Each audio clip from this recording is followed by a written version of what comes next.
snarls, 2:17 p.m. The sterile air tastes of metal and panic. His white coat, a shield for 47 years, is just cloth now, a useless, sweat-soaked piece of cloth. The monitor pulses green, steady for now. Only 7 minutes remain on the bypass machine. That racist slur now echoes back, a bitter taste of ash in his throat. His family's legacy, a dynasty built on prejudice and prestige, collapses with each beat of that tiny, failing heart. Thump, thump, thump. A chilling beep interrupts the rhythm. Not from the monitor. From her phone. She doesn't even look. Her eyes are locked on his. The specialist they scorned now holds his son's fragile life in her gloved hands. Her decision, made in the next 300 seconds, crumbles his entire world. You can see the exact moment he understands. He isn't in charge anymore. He hasn't been for a long, long time. What she does next costs him more than $47 million. It costs him everything. Go back, he repeats. A desperate rasp, not a command, a plea. I watch his face drain of color. The fluorescent lights of the OR antechamber are cruel. They show every line of terror on his face. They see a legend. Dr. Alistair Finch, head of cardiothoracic surgery. A god in this hospital. But I see a scared old man, a man whose name is on the building but whose power just evaporated. I can smell the bergamot in his cologne, soured by fear sweat. The proof is right there, in the tremor of his hand. He thinks this is a negotiation. Wrong. Dead wrong. This is a reckoning. In the next 8 seconds, everything changes. The head nurse, Martha, looks away. She heard what he said earlier. They all did. But they did nothing. Now, they are witnesses. The digital clock on the wall reads 2:17:34 p.m. 6 minutes and 26 seconds left. A lifetime. An eternity. He takes a step forward. An attempt at physical dominance. A habit he can't break. I don't move. I don't even flinch. Cold brass doorknob turns behind me. The door to the operating room. My arena. Not his. He points a shaking finger. You are not qualified to, he starts. He can't even finish the lie. The words die on his lips. Because he knows. And he knows that I know. Remember that fellowship I mentioned earlier? The one he personally blocked? Watch this. Dr. Sharma, a new voice says. It's Peterson, the hospital administrator. He's sweating more than Finch. His tie is too tight. He's holding a tablet. You can see the stock ticker on the screen. It's already red. Deep, bleeding red. They see a procedural delay, a staffing issue. But the truth is a bomb ticking under their billion-dollar hospital. The specific evidence is in my file, the one they tried to bury. My name is Dr. Anya Sharma. I hold 3 patents on the microsurgical valve graft currently keeping his son alive. I designed the procedure. I wrote the protocol. I am the only surgeon on this continent certified to perform the final, critical step. He didn't know. He never bothered to look past my skin. He just saw a black woman in his territory, a threat. In the time it takes you to blink, his entire 47-year career becomes a footnote in my story. He thought he was the gatekeeper, but he just locked himself out. 3 things happen next. The first one makes him sick. The second one makes him beg. The third one ends careers. He looks from me to Peterson. His face is a mask of confusion and rage. "What is this? Peterson, what is the meaning of this?" Peterson won't make eye contact. He's staring at the tablet like it holds the word of God. "Alistair. Her credentials. They're—" He swallows hard. The sound is loud in the tense quiet. "They're ironclad." The word hangs there. Ironclad. Finch looks at me. His blue eyes, once so dismissive, are now wide with dawning horror. He's replaying the last 6 months in his head. Every slight, every dismissal, every coded insult. It's a highlight reel of his own destruction. But that's not even the crazy part. The crazy part is he still thinks he has an out. "I don't care what some piece of paper says," Finch snarls, his voice cracking. "I am the head of this department. I am vetoing this. Get me Hendricks. Get me anyone." What he does next costs him his reputation. He's appealing to a system he built.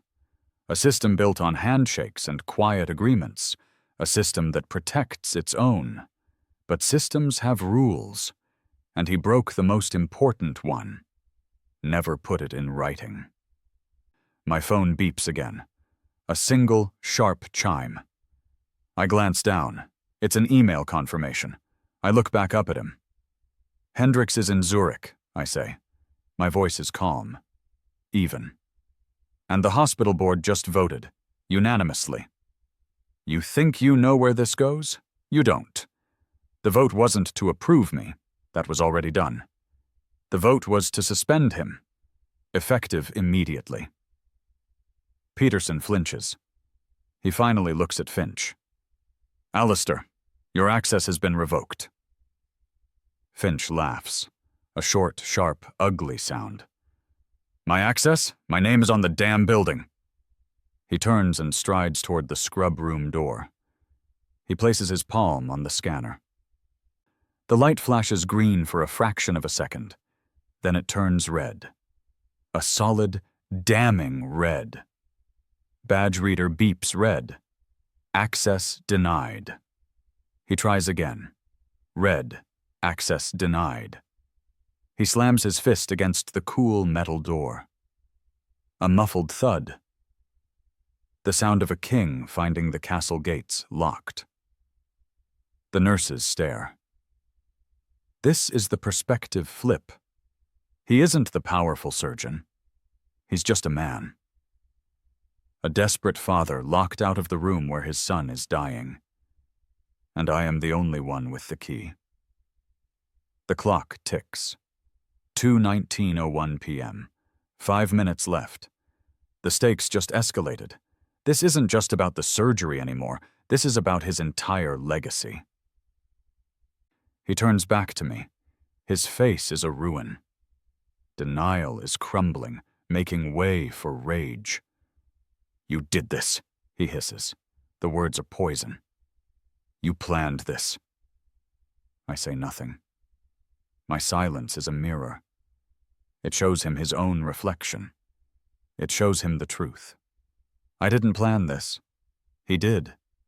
He built this moment, brick by brick, with every condescending word, every blocked opportunity, every time he looked through me like I was glass. He just never thought he'd have to live in the house he built. Let's go back. Let's see how we got here. Let's excavate the bias. 2019, Boston, Massachusetts. 8:15 a.m. A crowded surgical conference room. The air smells of stale coffee and ambition. I'm presenting my doctoral research, the early data on the Sharma valve. It's revolutionary, a breakthrough. I finish my presentation. The room is silent for a moment. Then applause, polite but reserved. Dr. Alistair Finch stands up for the Q&A. He holds the microphone like a scepter. "Dr. Sharma," he begins, the title dripping with condescension. "A valiant effort, truly, for someone with your background." The room gets quiet. A subtle dismissal with racial undertones. He doesn't say inner city. He doesn't say, affirmative action. He doesn't have to. The words hang in the air, but the data seems optimistic. Perhaps you're overlooking the complexities of in vivo tissue rejection. It's a common mistake for residents. I wasn't a resident. I was a postdoctoral fellow. He knew that. It was on the slide right behind me. I saw the slight. I felt the heat rise in my cheeks, but I took no action. I just smiled. Thank you for your feedback, Dr. Finch. I'll be sure to consider it in the final publication. I swallowed the fire.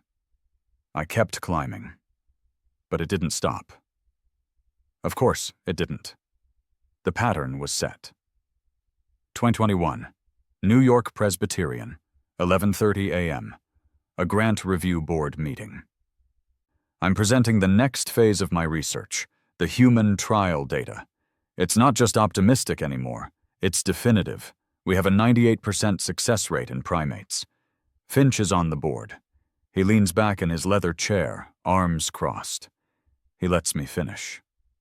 He doesn't even look at my slides. He's looking at the other board members. Old men.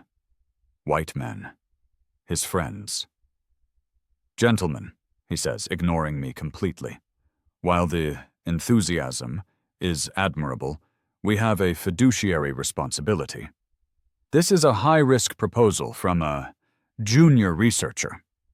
Overt disrespect with witnesses. I had more publications than half the people at that table. My success rate was higher than his last 3 projects combined. He was poisoning the well, right in front of me. The other members shifted in their seats.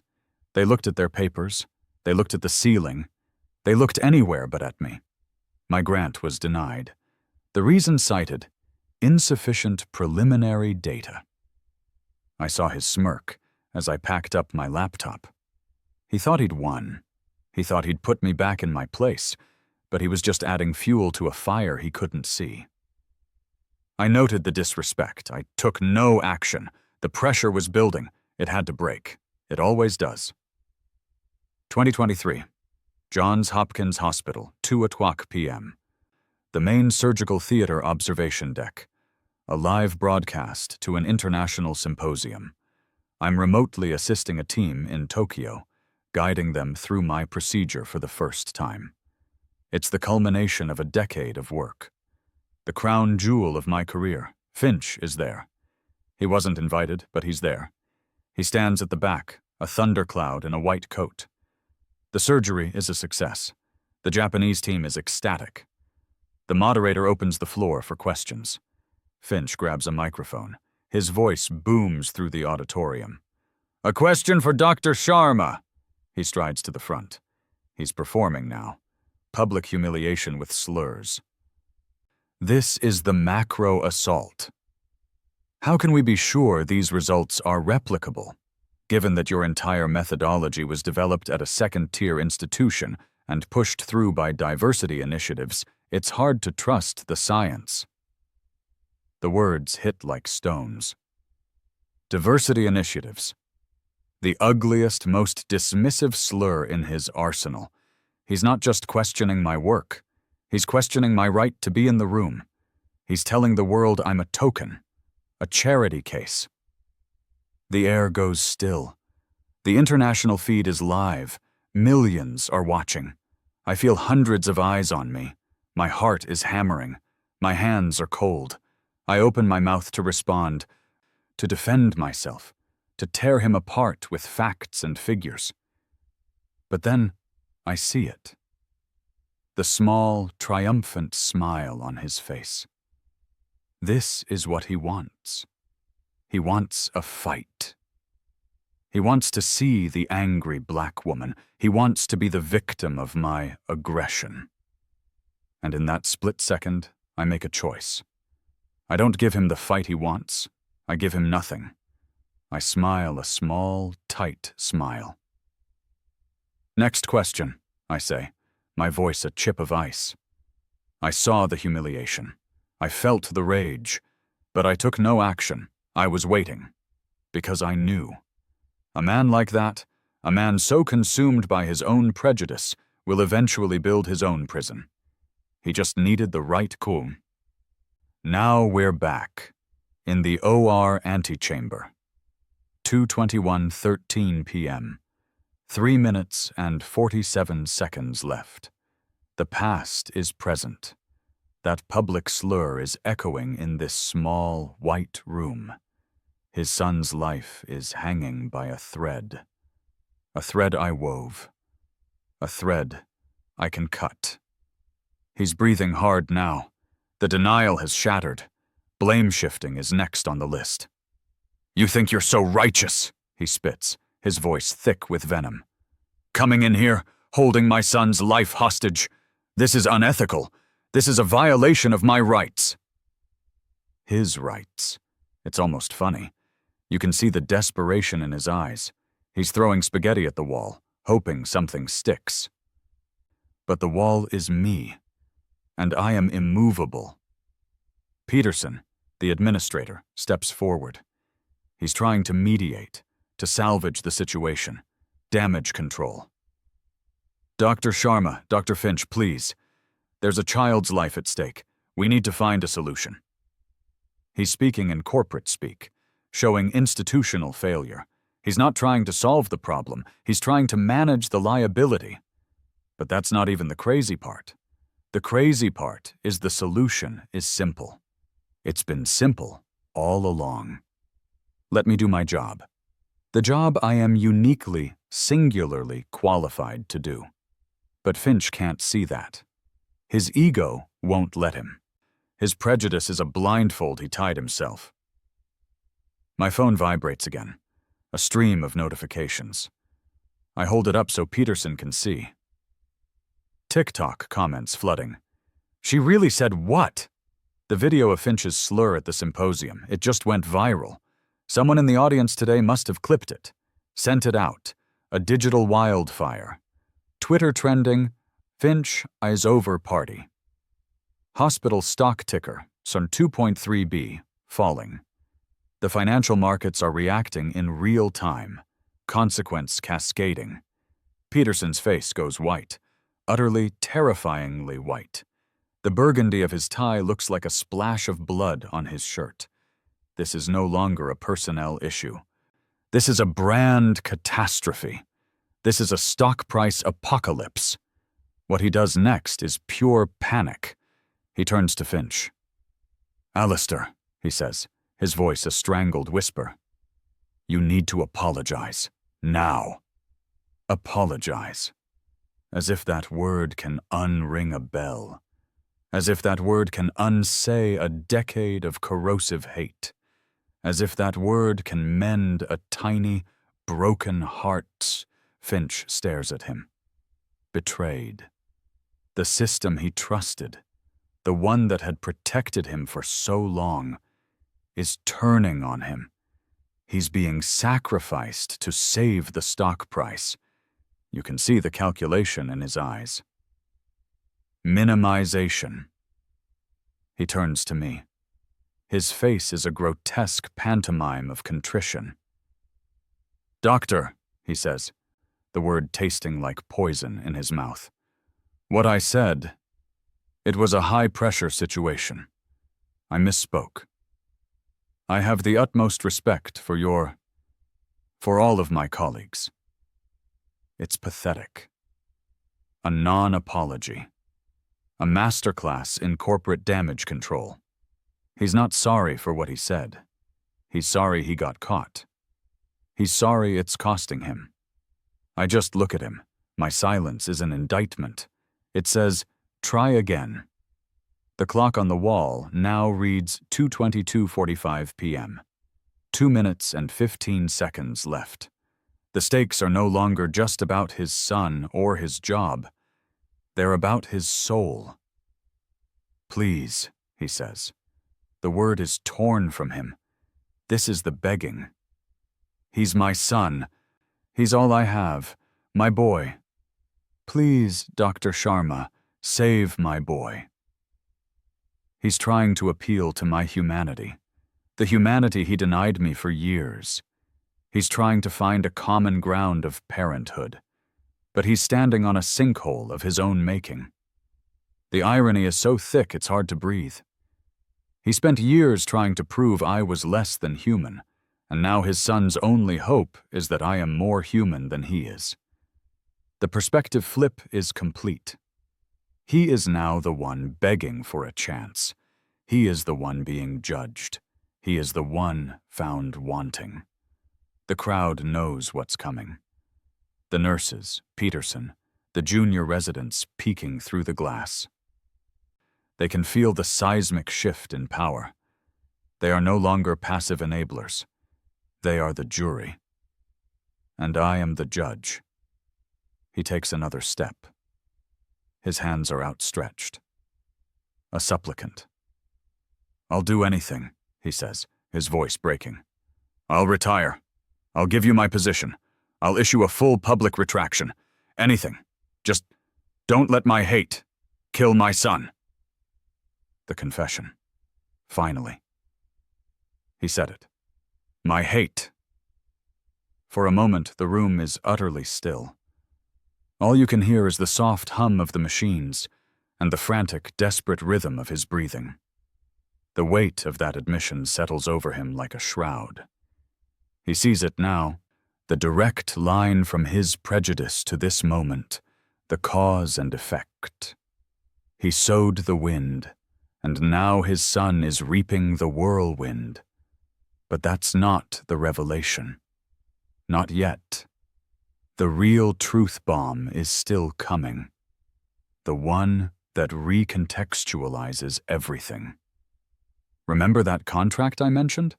The one for the human trials? The one Finch got blocked? Watch this. I look at him. Not with anger, not with pity, with a terrifying clinical calm. Your hate didn't cause this, I say. The words are quiet, but they cut through the tension like a scalpel. He looks up, confused. Hope flickering in his eyes. He thinks this is an absolution. He thinks this is a pardon. He's wrong. Dead wrong. I take a small step closer. I lower my voice so only he and Peterson can hear. Your son has a rare genetic marker, the VK alpha mutation. It causes rapid aortic degradation. Finch's medical mind kicks in, overriding his panic for a second. Yes, we know. That's why he needs the valve. It's a 1 in 100 million chance. I shake my head, slowly. No, I say. I let the word hang there. I watch the hope die in his eyes. I watch the confusion return tenfold. I wait 1 beat, 2 beats. Then I deliver the final, devastating blow, the revelation engineering. The 10 words that reframe his entire reality. It's the same genetic marker that I have. From my father. Dead silence. Pin drop quiet. The world stops. For 1.5 seconds, there is no sound. No beeping monitors. No humming lights. Just the crushing, absolute weight of that revelation. My father. The slur he used. Your background. Suddenly has a new, horrific meaning. The diversity initiative he mocked. The second-tier institution. It all clicks into place with the sickening finality of a guillotine. He stumbles back, his hand flying to his mouth. His face isn't just pale, it's translucent. He looks at me, really looks at me, for the first time. He's not seeing a black doctor anymore. He's seeing a ghost. The ghost of a man he destroyed decades ago. A brilliant black researcher. My father. His mentor. The man whose work he stole to build his own career. The man he pushed out of this very institution. The man whose name was on the original patent for the technology that led to my valve.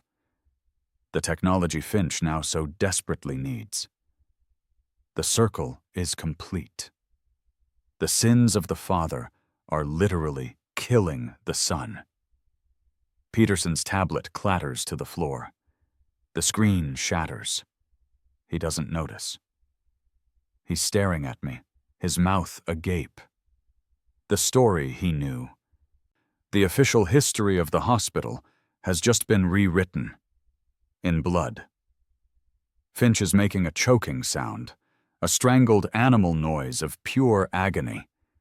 This is beyond professional ruin. This is an existential demolition. His entire identity, the brilliant surgeon, the self-made man, the powerful patriarch, is a lie. Built on a foundation of theft and racism, and the woman he tried to erase is the only one who can save his bloodline. The clock reads 2:24 p.m. 1 minute left. The consequence cascade begins. It's not just a stock ticker anymore. It's a total system collapse. My phone lights up. A new set of push notifications. Present tense. Happening now. Email. Termination effective immediately. From Board of Trustees. Phone notifications. 8:47 missed calls. From NYT, WAPO, CNN, BBC. Bank alert. Asset freeze initiated. SEC investigation. Security alert. All access credentials for Alistair Finch permanently disabled. It's a digital execution. He's being erased from the system he once commanded. In the time it takes you to read this, he has become a non-person, a pariah. His 47 years of power, undone in 47 seconds. He slides down the wall, his white coat pooling around him like a deflated sail. He's not even looking at his son's monitor anymore. He's looking at me. His eyes are hollowed out. All the fight is gone. All the arrogance, all the hate. There is only a vast, empty wasteland of despair. The moral reckoning has arrived. The final stage. Threatening. It's all he has left. You'll never work again, he whispers, the words utterly weightless. I'll tell them what you did, how you waited. It's the last gasp of a dying tyrant. Pathetic. He's threatening me with the truth. The truth that he is a racist, a fraud, and a thief. The truth that just destroyed him. I walk over to the scrub room door, the one he couldn't open. I place my hand on the scanner. It beeps, a soft, welcoming green. The lock clicks open. The door to the OR swings inward, revealing the waiting surgical team. The bright lights, the sterile field, the small, still form on the table. The heart-lung machine whirring softly. A lifeline. I turn back to him one last time. He's just a man on the floor, a broken man in a dirty white coat. He looks up at me, his eyes pleading. A silent, final question. Does my son have to pay for my sins? I look down at him. My face is calm, unreadable. I deliver the verdict, the one cold line that crystallizes the moral lesson. We are not the same. I step into the operating room. The door swings shut behind me. The lock clicks. The sound is final. It's the sound of a chapter ending. It's the sound of justice. Inside, the team looks at me. Ready. Waiting. The clock on the OR wall shows 45 seconds remaining. I take the instruments. My hands are steady. The world outside disappears. There is only the science, the procedure, the tiny, fragile heart. Thump, thump, thump. A life waiting to be saved. Or lost. The choice is mine. And mine alone. The world outside holds its breath. The cultural ripple begins. 3 micro-headlines flash across 1,000 screens. Finch legacy in ruins. Medical Me Too. Hospital announces Sharma initiative for equity. reparations in medicine. Racism in STEM, a national conversation, do the work. The story is no longer about one man and one woman. It's about a system, a culture, a change that is long, long overdue. But you're still thinking about that boy, on that table. Did she save him? Did she let the father's hate kill the son? You think the answer is simple, a simple yes or no. You're wrong. What I did in that room was far more complex, and it set the stage for a battle that would make this one look like a playground argument. The real fight wasn't with Finch. It was with the board that enabled him. The ones who are now scrambling to make me the face of their new, equitable hospital. They think they can control me. They think they've bought my silence with a new initiative. What they don't know is that the data I uncovered during Finch's downfall points to a cover-up so massive it could dismantle the entire American healthcare system. And they just gave me the keys to the kingdom. Comment vindication below if you believe justice was served today. Share this with one person who needs to see that the system can be broken. Subscribe. Because the story of Alistair Finch is over. The story of what comes next has just begun.